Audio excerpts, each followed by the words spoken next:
जय श्री गणेशाय नमः। अविघ्नमस्तु। आई कुलस्वामिनी माते की जय। जय श्री गुरुदत्त श्री स्वामी समर्थ महाराज की जय। निशंक होई रे मना, निर्भय होई रे मना, प्रचंड स्वामी बळ पाठीशी, नित्य आहे रे मना, नित्य आहे रे मना। श्री स्वामी समर्थ महाराज। आजपासून श्रीपाद श्री वल्लभ चरित्रामृत याचे आपण पारायण सुरू करत आहोत। त्याचे मूळ ग्रंथरचयिता आहेत श्री शंकर भट। श्री श्रीपाद श्री वल्लभांचे त्या काळातले ते समकालीन। शंकर भट लिखित तेलुगू प्रत उपलब्ध करून दिलं ती श्री मल्लादी गोविंद दीक्षितुल्लू भीमावरम यांनी, आणि त्याचे मराठी अनुवाद केला आहे श्री हरिभाऊ जोशी निटूरकर, म्हणजे भाऊ महाराज। हे हैदराबादचे आहेत आणि आता सादर करत आहेत सोनलताई। श्री स्वामी समर्थ। नमस्कार। श्री स्वामी समर्थ। जय जय स्वामी समर्थ। अवधूत चिंतन श्री गुरुदेव दत्त। आपण ऐकत आहोत श्रीपाद श्री वल्लभ चरित्रामृत, अध्याय पहिला, श्री व्याघ्रेश्वर शर्माचा वृत्तांत। श्रीपादराजम शरणं प्रपद्ये। श्री व्याघ्रेश्वर शर्माचा वृत्तांत। श्री महागणपती, श्री महासरस्वती, श्री कृष्ण भगवान, सर्व चराचरवासी देवी देवता आणि सकल गुरु परंपरेच्या चरणी नतमस्तक होऊन मी त्या अनंत कोटी ब्रह्मांड नायक श्री दत्तप्रभूंच्या कलियुगातील श्रीपाद श्री वल्लभ स्वामींच्या अवतार लीलांचे वर्णन करण्याचा संकल्प केला आहे। अनुसूया अत्रिनंदन भगवान श्री दत्तात्रेय यांनी आंध्र प्रदेशातील पिठिकापुरम या गावी श्रीपाद श्री वल्लभ या नावाने अवतार घेतला। त्यांच्या दिव्य चरित्राचे वर्णन यथायोग्य करणे अनेक पंडितांना विद्वानांना सुद्धा जमले नाही। ते करण्याचे मी धाडस करीत आहे। ते केवळ आपणासारख्या थोर विद्वान श्रोत्यांच्या आशीर्वादामुळेच। मी शंकर भट, देशस्थ कर्नाटकी स्मार्त ब्राह्मण। माझा जन्म भारद्वाज गोत्रात झाला। मी श्रीकृष्ण दर्शनासाठी उडुपी या तीर्थस्थानी गेलो असताना तेथील नयन मनोहारी मोर मुकुटधारी कृष्णाने मला मंत्रमुग्ध केले। त्याने मला कन्याकुमारीस जाऊन कन्यका परमेश्वरीचे दर्शन घेण्याची आज्ञा केली। त्याप्रमाणे मी कन्याकुमारीस जाऊन त्रिवेणी सागरात स्नान करून श्री कन्यका देवीचे दर्शन घेतले। मंदिरातील पुजारी मोठ्या भक्तिभावाने देवीची पूजा करीत होता। मी आणलेले लाल फूल त्याने मोठ्या श्रद्धेने देवीस अर्पण केले। देवी अंबा माझ्याकडे मोठ्या स्नेहपूर्ण नजरेने पाहत असल्याचे मला जाणवले। ती म्हणत होती, शंकरा, तुझ्या अंतरंगातील भक्तिभावावर मी प्रसन्न झाले आहे। तू कुरवपूर क्षेत्रास जा आणि श्रीपाद श्री वल्लभ स्वामींच्या दर्शनाने आपल्या जीवनाचे सार्थक कर। त्यांच्या दर्शनाने मनाला, अंतरात्म्याला जो आनंदाचा अनुभव येतो तो अवर्णनीय असतो। अंबामातेचा आशीर्वाद घेऊन मी प्रवास आरंभ केला आणि थोड्याच अंतरावर असलेल्या मरुत्वमलय या गावी येऊन पोहोचलो. लंकेतील राम रावण संग्रामातील लक्ष्मणास इंद्रजिताची शक्ती लागून तो अचेतन अवस्थेत असताना श्री हनुमंताने संजीवनी बुटीसाठी द्रोणागिरी पर्वत उचलून आणला होता.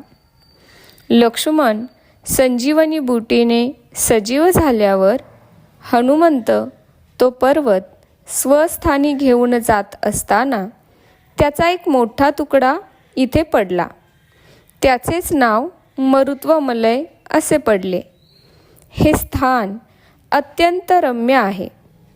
येथे अनेक गुहा असून त्यात सिद्ध पुरुष गुप्त रूपाने तपश्चर्या करीत असतात. मी साऱ्या गुहेचे दर्शन घेण्यास आरंभ केला. एका गुहेच्या आत गेलो तेव्हा आत एक वाघ शांतपणे बसलेला दिसला. त्याला पाहताच माझ्या अंगात कापरे भरले आणि घाबरून मी एकदम श्रीपाद श्री वल्लभा असे जोराने ओरडलो.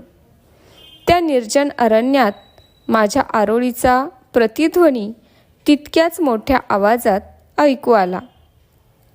त्या आवाजाने त्या गुहेतून एक वृद्ध तपस्वी बाहेर आले आणि म्हणाले, बाबा रे, तू धन्य आहेस. या अरण्यात श्रीपाद श्री वल्लभ या नावाचा प्रतिध्वनी आला. श्री दत्तप्रभूंनी कलियुगात श्रीपाद श्री वल्लभ या नावाने अवतार घेतल्याचे योगी ज्ञानी परमहंस लोकांनाच माहीत आहे. तू भाग्यवान असल्याने या पुण्यस्थळी आलास. तुझ्या सर्व कामना पूर्ण होतील. तुला श्रीपाद श्री वल्लभांच्या दर्शनाचा लाभ होईल. या गुहेच्या दाराजवळ बसलेला वाघ एक ज्ञानी महात्मा आहे.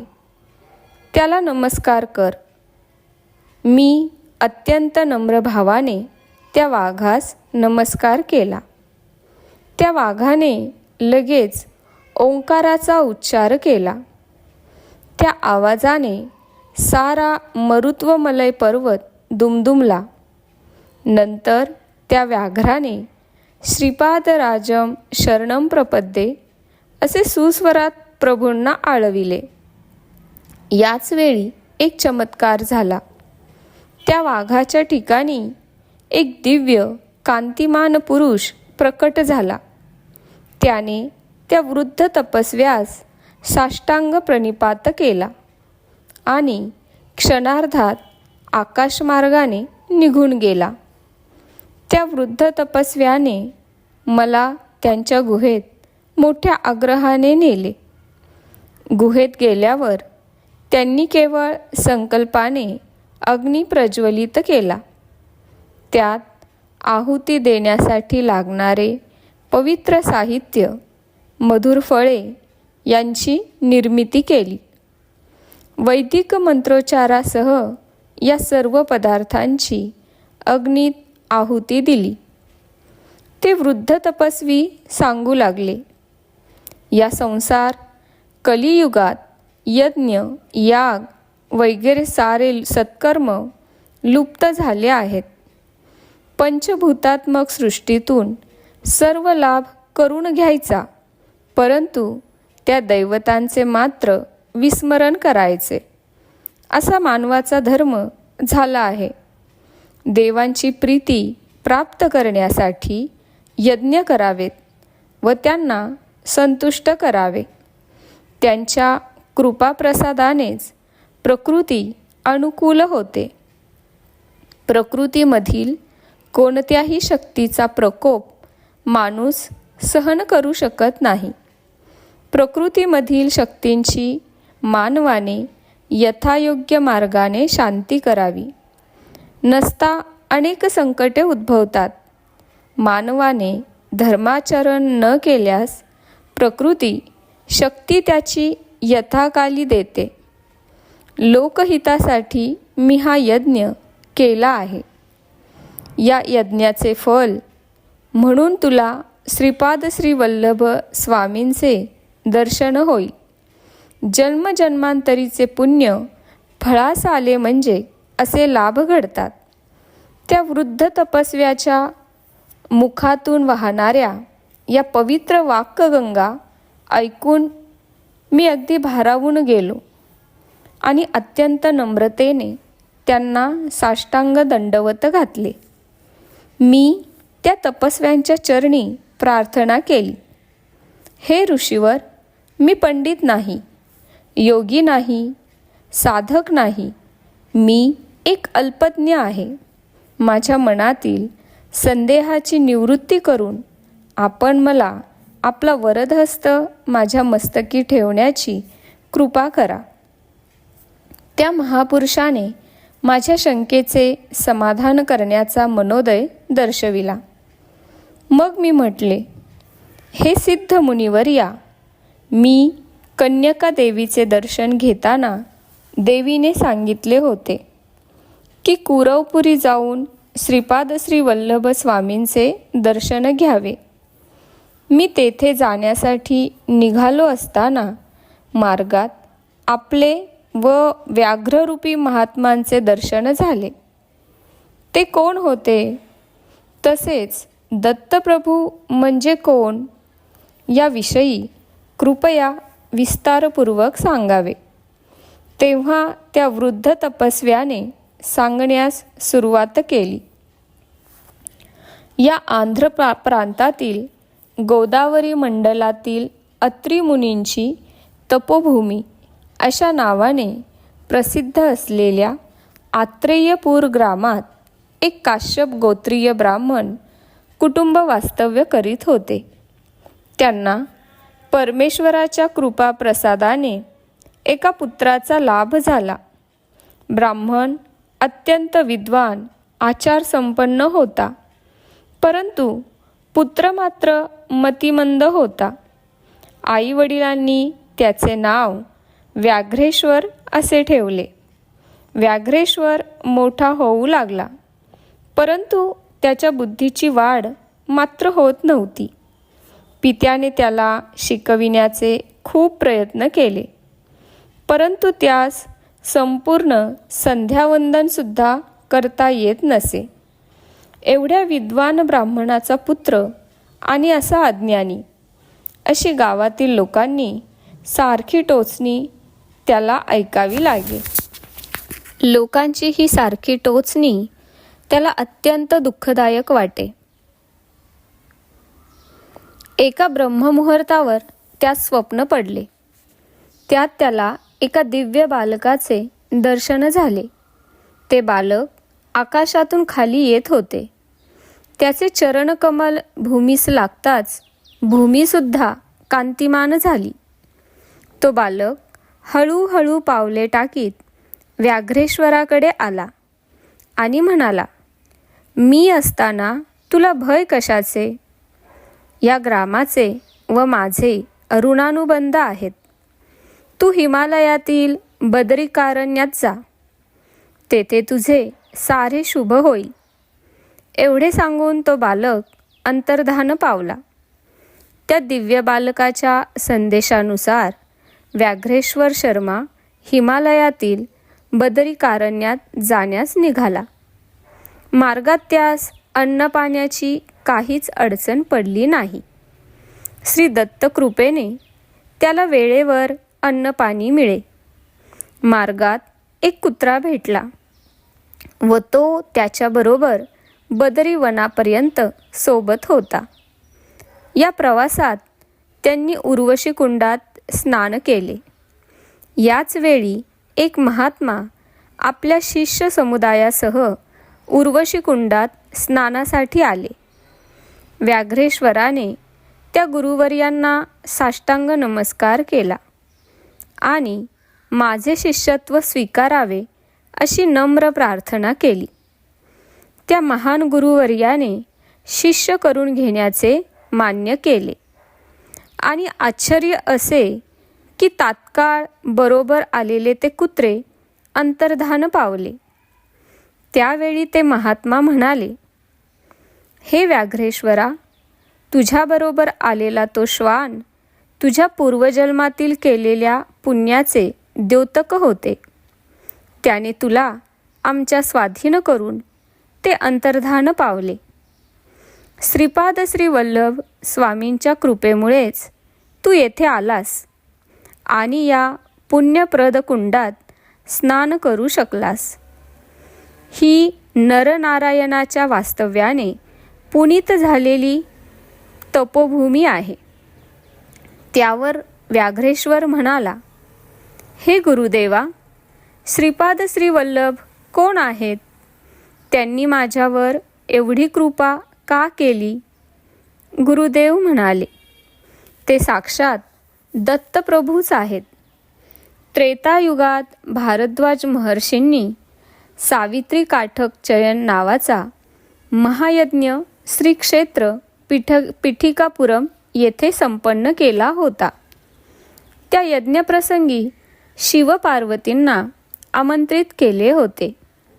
त्यावेळी शिवांनी महर्षींना आशीर्वाद दिला की तुमच्या कुलामध्ये अनेक महात्मा, सिद्धपुरुष, योगी पुरुष अवतार घेतील आणि अनेक जन्मांच्या पुण्यकर्माने दत्तभक्तीचा अंकुर फुटतो व तो पुढे सातत्याने वाढत गेल्यास श्रीपाद श्री वल्लभ स्वामींचे दर्शन होते. त्यांच्या चरणस्पर्शाचे, संभाषणाचे भाग्य लाभते. हे व्याघ्रेश्वरा, तुझ्यावर स्वामींची कृपा झाली आहे. मी आता माझ्या गुरुदेवांच्या दर्शनास जात आहे. पुन्हा 1 वर्षाने येईन. तुम्ही तुमच्या गुहेत आत्मज्ञान प्राप्तीसाठी तपश्चर्या करावी. असे सांगून ते महान गुरुदेव द्रोणगिरी पर्वतावर गेले. व्याघ्रेश्वर गुहेत ध्यान करू लागला, परंतु त्याचे सारे ध्यान व्याघ्र रूपाकडेच असे. याचा असा परिणाम झाला की त्याला इच्छित असलेले वाघाचे रूपच प्राप्त झाले. 1 वर्षाचा काळ लोटला. गुरुदेव यात्रा करून परत आले. त्यांनी सर्व गुहा पाहिल्या. प्रत्येक शिष्याच्या 1 वर्षाच्या झालेल्या प्रगतीचा ते आढावा घेत होते. एका गुहेच्या ते आत गेले. तेथे त्यांना एक वाघ ध्यानस्थ बसलेला दिसला. त्यांना अत्यंत आश्चर्य वाटले. त्यांनी अंतर्ज्ञानाने ओळखले की तो वाघ दुसरा तिसरा कोणी नसून व्याघ्रेश्वरच आहे. व्याघ्र रूपाचेच सतत ध्यान केल्याने त्याला व्याघ्ररूपच प्राप्त झाले होते हे त्यांनी जाणले. त्यांनी त्याला आशीर्वाद देऊन ओंकाराचा मंत्र शिकवला व श्रीपादराजम शरणम प्रपद्ये हा मंत्र जपण्यास सांगितला. गुरु आज्ञेनुसार व्याघ्रेश्वर त्या रूपातच मंत्राचा जप करू लागला. वाघाच्या रूपातच त्याने कुरवपूरला प्रयाण केले. यथाकाली तो कुरवपूर या संगमाजवळ येऊन पोहोचला. मध्ये कृष्णा नदी वाहत होती. तो अलीकडील तीरावर बसून श्रीपादराजम शरणम प्रपद्ये या मंत्राचा जप करू लागला. श्रीपाद श्री वल्लभ कुरवपूर ग्रामात आपल्या शिष्यांसह बसले होते. ते एकदम उठले आणि माझा परमभक्त मला हाक मारतो आहे असे म्हणून नदीच्या पैलतीरास येण्यास निघाले. ते पाण्यातून चालताना त्यांच्या पदकमलांची चिन्हे पाण्यावर उमटत होती. ती फारच सुंदर दिसत होती.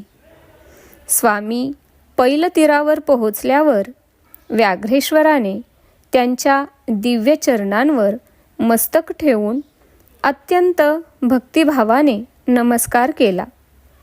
स्वामींनी अत्यंत आनंदाने त्या वाघाचे मस्तक कुरवाळले व त्यावर स्वार होऊन पाण्यातून ते कुरवपूरला पोहोचले.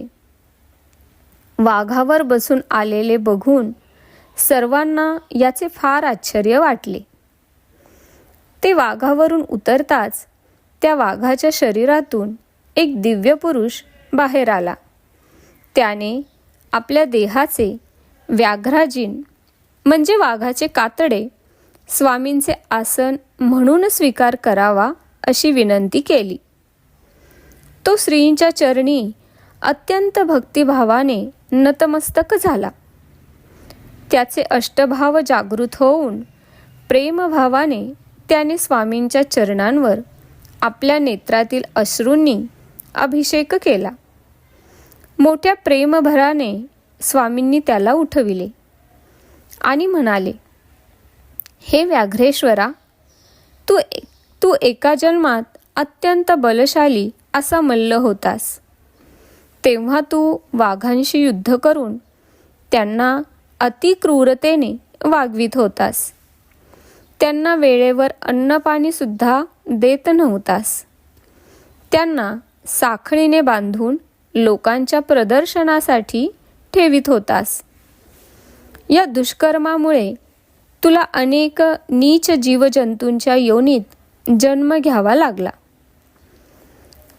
परंतु माझ्या अनुग्रहाने ते सारे दुष्कर्म हरण झाले आहेत. तू दीर्घकाळ व्याघ्र रूपात राहिल्यामुळे तुला इच्छेनुसार वाघाचे रूप धारण करता येईल व सोडताही येईल. हिमालयात कित्येक वर्षांपासून माझी तपश्चर्या करणाऱ्या महान सिद्धांचे तुला दर्शन होईल आणि आशीर्वादही मिळतील. या योग मार्गात तू अत्यंत प्रज्ञावंत होशील असा स्वामींनी आशीर्वाद दिला. स्वामी पुढे म्हणाले, तू हिमालयात एक वाघ अत्यंत शांत बसलेला पाहिला होतास ना? तो एक महात्मा आहे. तपश्चर्या करणाऱ्या संत पुरुषांना सामान्य लोक व इतर वन्य प्राण्यांपासून त्रास होऊ नये म्हणून त्याने ते व्याघ्ररूप धारण केले होते व तो त्यांचे संरक्षण करीत होता. गुहेतील तपश्चर्या करणाऱ्या संतांचे परस्पर वर्तमान कळविण्याचे काम तो वाघ मोठ्या आनंदाने करीत असे. ही सगळी दत्तप्रभूंची लीलाच. श्रीपाद श्री वल्लभांचा जय जयकार. श्रीपाद श्री वल्लभांचा जय जयकार असो. अशा प्रकारे हा अध्याय पहिला इथे समाप्त झाला आहे. श्री स्वामी समर्थ. जय जय स्वामी समर्थ. अवधूत चिंतन श्री गुरुदेव दत्त. धन्यवाद. मला कमेंटमध्ये नक्की सांगा आणि व्हिडिओ आवडला असेल तर लाईक, शेअर आणि सबस्क्राईब करायला विसरू नका. आणि हो, तुमचेही असेच काही अनुभव असतील तर ह्या दिलेल्या नंबरवर रात्री 9 ते 10 ह्या वेळेमध्ये तुम्ही शेअर करू शकता. श्री स्वामी समर्थ. श्री स्वामी समर्थ. श्री स्वामी